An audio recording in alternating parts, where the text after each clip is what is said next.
Hi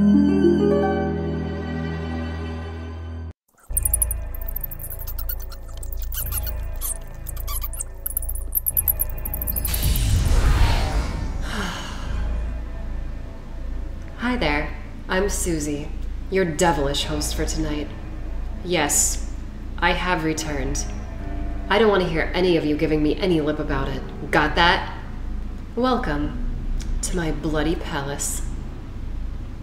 Tonight I'll be telling you the story of ghouls, ghosts, werewolves, werecats, succubi, and vampires. A pack of misfits who all had a lot of potential in this life, but ultimately fell forgotten to the halls of time. Well, one of them is still around. Two, if you're lucky. I want you to get cozy. Maybe grab a snack or a beverage. I have my virgin blood here. It used to be mine once. How innocent I was. But they took it from me. And how can I forget my little pumpkins, which contain countless souls of vampire hunters? But that's okay now. I have them all under my thumb. But yes, please, relax, and let me tell you the story of the Darkstalkers.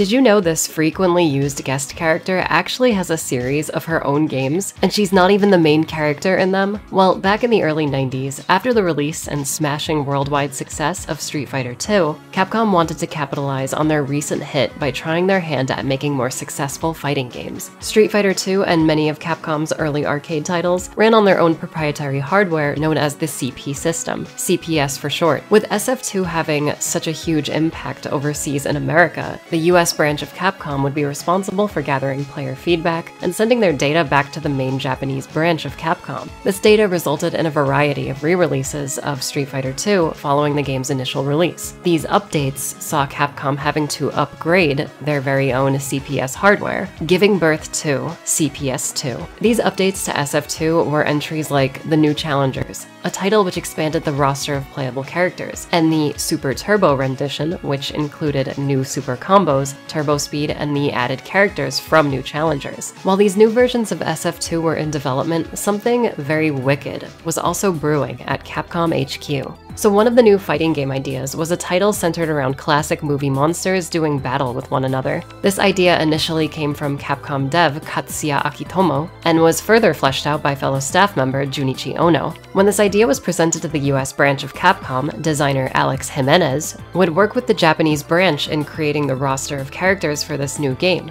Instead of trying to license the already established iconic film monsters, Capcom's Dark New Fighters would take very clear inspiration from these legendary horror icons and cultural myths, resulting in Darkstalkers, the Night Warriors, or as it's known in Japan, Vampire, the Night Warriors. Quite the confident title. I like it. Darkstalkers producer Noritaka Funamizu would bring on a bunch of Street Fighter II staff to work on this title. At the beginning, Darkstalkers was looking a lot like SF2, but with monster substitutes. This led to Funamizu bringing on Haruo Murata to help create the backstories of each character and how they would fit into the dark and gothic world they were creating. A really cool thing about the creation of this title's lore is that both the Japanese and American branches of Capcom worked closely together in coming up with the names for the characters and the general ideas for for the world and story. It's cooperation like this that I love to see in game development. During SF2's creation, the main goal for character design was to make the cast of fighters based on real-world fighting styles and different cultures. For Darkstalkers, a more cutesy and cartoony style would be the team's goal for envisioning each of the game's ghoulish roster. Legendary Capcom artist Bengis was appointed as this title's main illustrator, creating a lot of the very well-known classic designs for characters like Morrigan and Dimitri, and you know, like most of Capcom's early fighting game characters. So before we start talking about these games, I need to preface that I am no expert at fighting games. I'm very casual when it comes to this genre. I buy most new fighting games at release because I want to support the genre. I'm more of a fan of fighting game characters and their designs. But yeah, I'm not super skilled at actually playing these games. Think of this video as more of a series recap or history lesson instead of a deep mechanical dive into each entry's gameplay. Okay, now that we have all of that out of the way, let's rock. This game's setup is simple. Darkstalkers takes place on Earth during a supernatural event where the demon world of Makai is attempting to merge with that of the human realm. An ancient alien life form, Pyron, has returned to Earth to take advantage of this event and complete this demonic merger and rule over everything with a fiery fist. It's up to you and whichever Darkstalker you choose to douse this alien god's flames. You might even have the chance to take up his throne and become the ruler yourself. That's if you're up for the challenge though. Like most fighting games, this title's main form of gameplay is arcade mode. You climb the ladder, defeating each member of the cast until fighting 2 boss enemies, Huitzil and finally the Lord of Fire, Pyron. This game features a very colorful cast of characters that I previously mentioned are mostly based off of iconic horror movie monsters and cultural myths and legends. Our lead character, Dimitri, is basically anime Dracula. I think it's awesome how Capcom chose to make their leading man a villain instead of a typical hero character. With this choice, right away the game is letting you know that things will be a little bit different.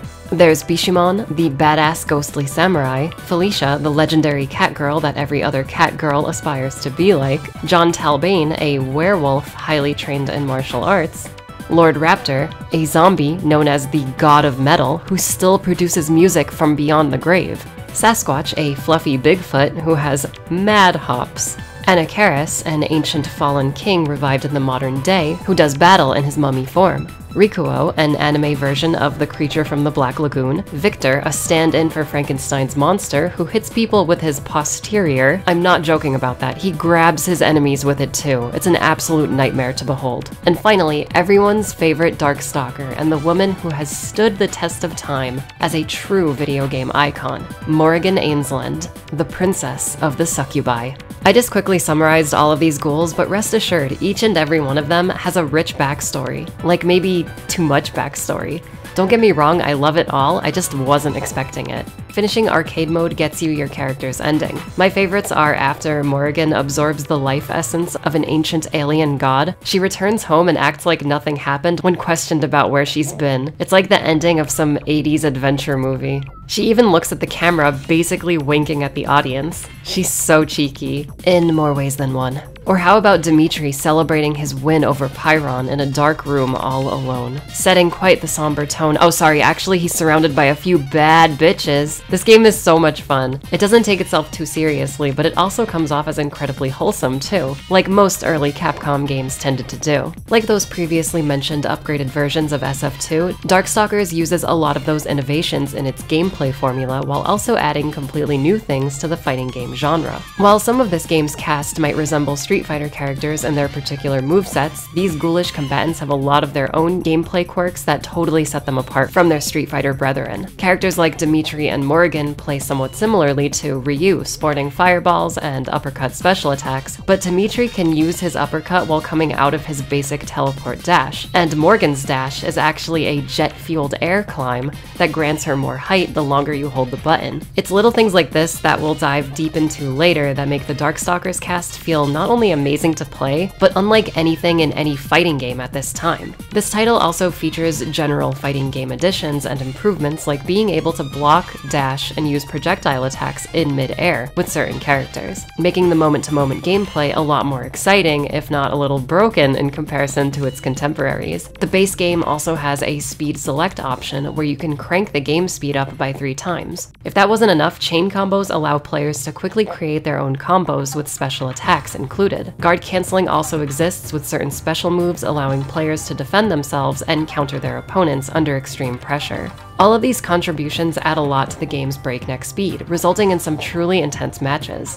The second game in the series released only a year later under the title Night Warriors: Darkstalkers Revenge. So this version of the game isn't really a sequel, but a Street Fighter-esque re-release. Night Warriors features new moves for each character and gives the player the ability to stalk more than 1 meter between rounds. In the first game, your special meter built up as you performed attacks, but also consistently drained when you weren't attacking, encouraging you to play aggressively. While Night Warriors is just as aggressive as the first game, you have a little more time to think about which attacks you want to meter burn and enhance. One of my favorite additions are the Pursuit attacks, which are follow-up attacks you can perform when knocking down an opponent, effectively giving you free hits on your enemy. Night Warriors also has 2 new characters, the Chinese vampire Shenko and her sister Mei Ling, and the very intimidating half-human, half-vampire Donovan Bane.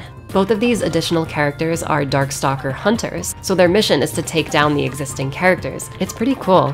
Both of these hunters have their own personal reasons for wanting to take out Pyron that don't involve just ruling the world or gaining more power. As a child, Donovan's vampiric instincts awoken, resulting in him killing everyone in his village. To make up for this, his life's goal was to destroy all demons. Unfortunately, Donovan ends up succumbing to the dark side once again after taking down Pyron, becoming a monster of his own making. Shenko and her sister are reborn as a pair of twins in another life after freeing their departed mother's soul from limbo. It's really interesting stuff and gets kinda dark when compared to our previous fun character endings. Also, an important note, this game is called Vampire Hunter in Japan, obviously in reference to our newcomers. This release also saw both of the first game's bosses, Huitzel and Pyron, as playable characters. Night Warriors is just different enough to be classified as its own game, but it's clear that it definitely is a much improved version of Darkstalkers 1, and a great entry point to the series, in my opinion. Darkstalkers 3 released in '97, and this game was my first Darkstalkers game. I played this title on PS1 back in the day, and I remember having a lot of fun with it. I specifically remember the amazing cover art by Capcom artist Dai-chan. It's just Morgan chilling with Skelmo here, but it's so nostalgic for me personally, literally being the very first thing I ever saw of this series. This game is where things start to change up quite a bit. 4 new characters make their debut here. You've got BB Hood, a fearless, gun-toting version of Little Red Riding Hood, who's out to make a quick buck. Lilith, one of my favorite characters, and the manifestation of half of Morgan's split soul. QB, a humanoid bee creature, and finally our new final boss, the vengeful Jedha. The story this time sees Jedha, a recently resurrected demon lord, wanting to rule and fully recreate the demon world at the cost of powerful demon souls, luring in each of the Darkstalkers to do battle and claim the strongest soul when the time comes. I like this story a lot because Jedha comes off as a much more compelling villain than Pyron ever did. We get a connection to the demon world through him, which is where most of the cast reside, giving all of these characters a legitimate reason to fight, and Jedha just looks super cool. Sorry, Flame Lord, you look like a barbecue grill. Along with this change in narrative comes with a host of gameplay additions. The first notable update is that this game's matches no longer run on a round system. Instead, both characters have 2 stocks represented by these bat icons. Once a player's HP runs dry, they drop, but are almost immediately back on their feet as the battle continues. I love this system because it keeps the action flowing at a consistent pace and creates some really cool situations where, for example, if you get my character's HP down to 50%, but I've fully drained your character's first stock, I'm still left there with my 50% while you're good as new. It's like the definition of risk-reward gameplay, and feels amazing when you manage to drain both of your opponent's stocks without losing one of yours. Get a perfect in this game, and that's just as humiliating as hitting them with a Mortal Kombat fatality. If I had to compare this system to something modern, it's a lot like Killer Instinct's life bar system, if you're familiar with that. One thing I didn't really like about the earlier Darkstalkers games was how long it took to complete an arcade playthrough. The first 2 games had you fight all 10 of the base roster, as well as 2 boss characters. In Darkstalkers 3, there are only 7 battles that include the boss Jedha. and sometimes a unique rival battle for specific characters. It just feels like a much more well-paced video game, and I think a lot of that has to do with the game being designed for consoles as well as arcades. Darkstalkers 3 also just feels better to play. I don't know what it is, whether it being a combination of how much faster this game is in general, or the controls being tightened compared to the first two titles. It just plays better in my opinion. Like, one example I can give is that pursuit attacks come out much faster now and can be performed by pressing up plus a punch or kick button, instead of it strictly being mapped to kick like in the second game. Also, it feels like my chain combos would come out easier and like cancel better into special moves, if that makes sense. I know I can't offer a lot of amazing insight on this because I'm a casual fighting game player, but to me there was a noticeable difference with this third entry. Darkstalkers 3 got two updated versions exclusive to Japan, called Vampire Hunter 2 and Vampire Savior 2. These updates feature small changes to the gameplay and control, but also feature characters that weren't in the base release of Darkstalkers 3. Donovan, Pyron, and Huitzel make their return in Vampire Hunter 2. And in Vampire Savior 2, those same characters come back, but weirdly Sasquatch, Rikuo, and John Talbane get removed. It's a little confusing, especially for a Western fan of the series who's never had to deal with any of these things. Okay, can I just gush about this series for a few minutes? Okay, so I haven't mentioned it yet, but I'm sure a lot of you have noticed how awesome this game looks. The amount of personality that went into all of the character sprite work in these games is incredible. Every attack feels appropriate and animates so well for each character. And even the in-between animations are really cute. Like, look at Lord Raptor throwing up the devil horns even when getting swept. It's so funny. The stage backgrounds have some pretty thick Halloween atmosphere, and stages like the Fetus of God are totally disgusting. Sasquatch having an almost full-screen dash is hilarious and almost broken if you're not prepared for it. Shenko's air dash, where she runs on thin air, is freaking cool in avoiding projectiles, and her ground dash is an actual teleport where she can end up behind her opponent if in range. My favorite character, Lilith, has a super jump that covers almost the entire screen, which we would see show up in so many Versus games after this title's release. Lilith's super move also turns this fighting game into a rhythm game, but I don't know how to play it that well. I think it's kind of bad too, but I love that this character has such a unique move like this. It's so out of nowhere that I can't help but just love it. I also love when, defeating Morrigan, Lilith also falls because she is technically part of Morrigan's soul. When Lilith finally reunites with Morrigan, Morrigan comes off much happier and joyous in her personality. Her soul is complete, but my favorite character can no longer exist with this happening. It's so cool and so tragic. Guys, I love the storytelling in this game. It's so much fun. Felicia literally has jump canceling from DMC, where you can jump on your opponent's head and just hang out there. Dimitri has one of the best super moves where if you're playing as a male character, he turns your guy into a cute gal and then drains their life essence. New sprites were actually made for each of the male characters. It's dedication and creativity like this that makes me love this game. I know I was talking about how cool Jedha was before, and yeah, he is a super technical character with his lasting projectiles. The funny thing about this guy is that he lacks a sweep. You know, the move that puts your enemies on the floor, allowing for pursuit attacks. Every character has a sweep except for Jedha. Remember when I said Darkstalkers was kind of broken? Well yeah, it totally is, but it's broken for the sake of fun and originality, if that makes sense. If this game was totally balanced, we probably wouldn't see awesome moves and mechanics like the ones I just mentioned. By the way, can I just say how amazing it is that Darkstalkers made me like a charge character? Absolutely no hate on charge characters or the people that play them, but I always found them a little more difficult to get into from a casual perspective. If you don't know what I'm talking about, charge characters use unique input methods of holding the movement stick in a certain direction for a second and then pushing it in the opposite direction to launch whatever attack you want to perform. Guile from Street Fighter is probably the most famous charge character in the genre. I've always had trouble with this archetype just because I never know when it's time to execute charge inputs. To my knowledge, there's never been a visual representation for these inputs, and that's for good reason. It would give away what you're doing to your opponent. That being said, BB Hood is a charge character who has a visual cue that indicates when her charge is complete. See the birds landing on BB's head? That's your cue. I think it's genius. It does give away what you're doing, but for a beginner like myself, I think it's a great learning tool in helping players get charge motions down in a visually fun way. Basically, every other fighter has their own weirdly unique stuff going on that makes them and this game stand out as its own memorable experience. Darkstalkers 3 brought a lot of polish and new variety to the gameplay structure introduced in those first two titles. It's considered the definitive Darkstalkers experience by a lot of fans, and myself, for a reason. After Darkstalkers 3 released, a few compilations came out featuring all 3 main games and their updated versions. These were Vampire, the Darkstalkers Collection, and Darkstalkers, the Chaos Tower, directed by my uncle, Hideaki Itsuno. One of these collections even added a new character, that being D. D is what happens when Donovan fully embraces his vampiric side and becomes evil. Yeah, Capcom made a full character out of Donovan's depressing ending from Darkstalkers 2. It's pretty sick, honestly.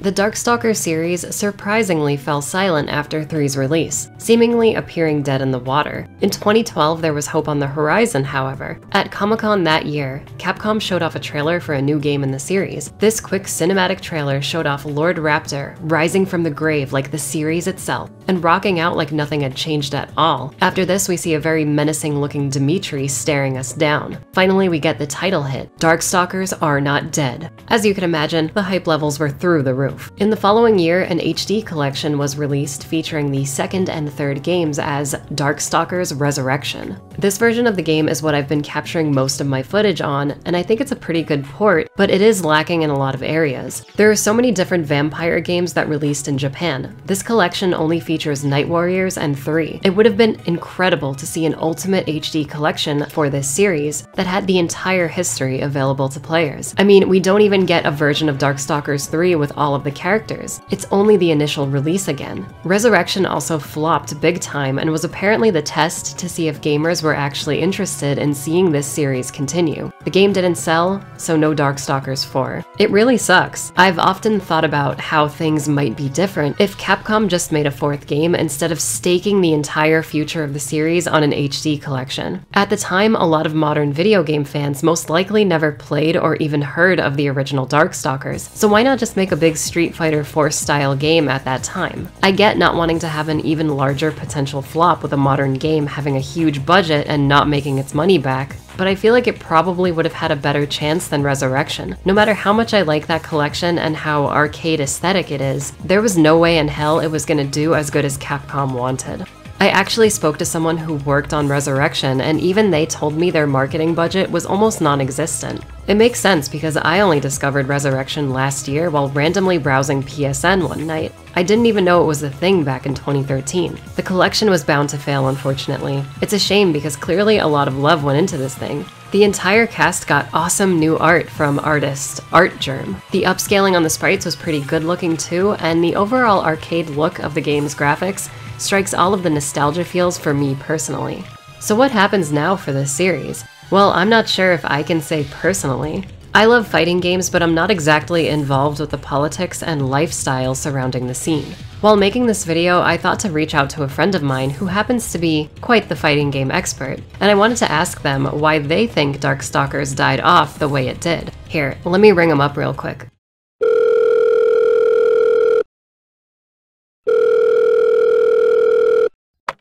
Hi, Max. Hey, what's up, Susie?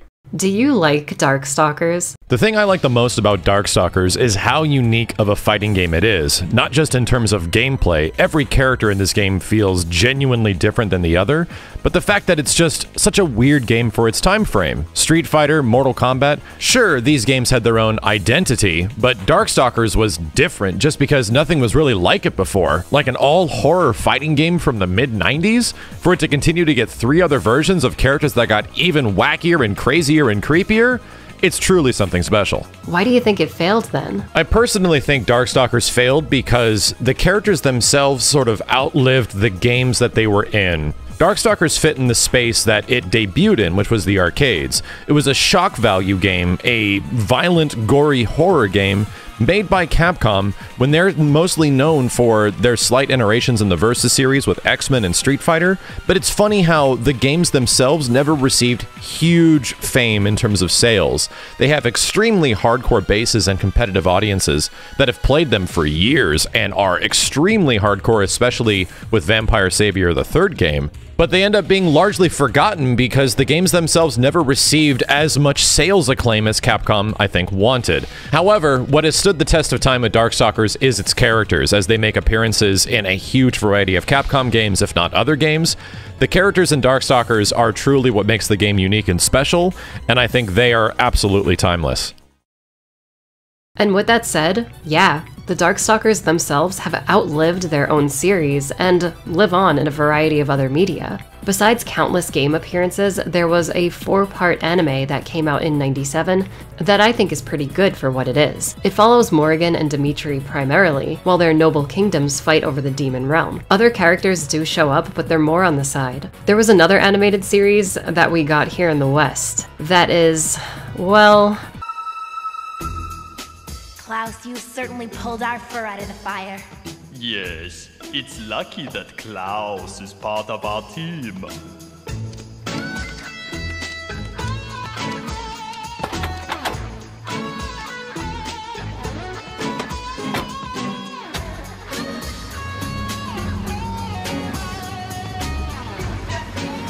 Hey, Dark Breath, you're sitting on my foot. But you should have called an extra cab for those things. This show is a Saturday morning cartoon for kids. Imagine taking edgy, gory Darkstalkers and watering it down for kids. It's more baffling than it is offensive, though. Like the Western Street Fighter cartoon, it's very fun to laugh at. Oh, this is delicious! This Morrigan sprite has appeared in more classic 2D fighting games than I can count. I think my favorite Darkstalkers video game guest appearance was in MVC3, where you can play as Morrigan, Shenko, and Felicia in full 3D glory. I like this one the most because it sort of feels like playing a new Darkstalkers game, you know, with a lot of Marvel characters thrown in as well. I think the Tatsunoko vs. Capcom Morrigan is also pretty sick.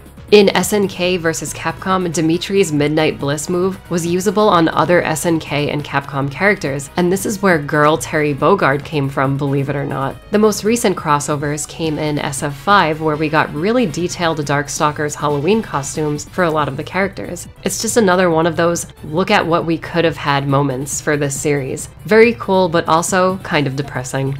The mobile card game Teppen has a lot of Darkstalkers themed cards, and it's fantastic to see these characters getting incredible art like this. As of recording this video, the last time we would ever see the Darkstalkers make a return in any official Capcom capacity was in Resident Evil 3 2020 and Resident Evil Resistance as Easter eggs on posters and a full-size statue of Victor in Resistance's theme park map. That's right, Brad is literally throwing Morrigan, the representative of Darkstalkers, at a group of zombies. The symbolism is on full display in this scene.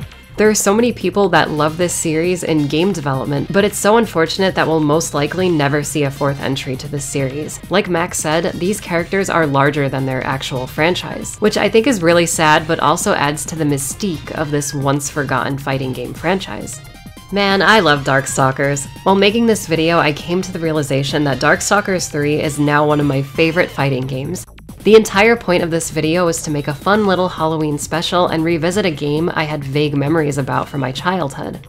I'm really glad I decided to make this video because it felt like I was uncovering some forgotten Capcom history. It was a lot of fun. Darkstalkers is a super unique fighting game with incredibly distinct character archetypes and designs that don't really exist in any other fighter out there. Its legacy can be felt throughout a lot of Capcom's later works, and other anime fighting games that came out years after this series died off. If this video got you more interested in Darkstalkers, please check it out. There's a wealth of material to experience through the many on-screen adaptations, manga, and guest character appearances in other games. The 3rd game is available through the PC Fightcade service, on PS3 in HD with Darkstalkers Resurrection, and of course playable through emulators if you so choose. If you want something a little different to play this year for Halloween, well, I highly recommend checking out Darkstalkers, Capcom's undead fighting game franchise.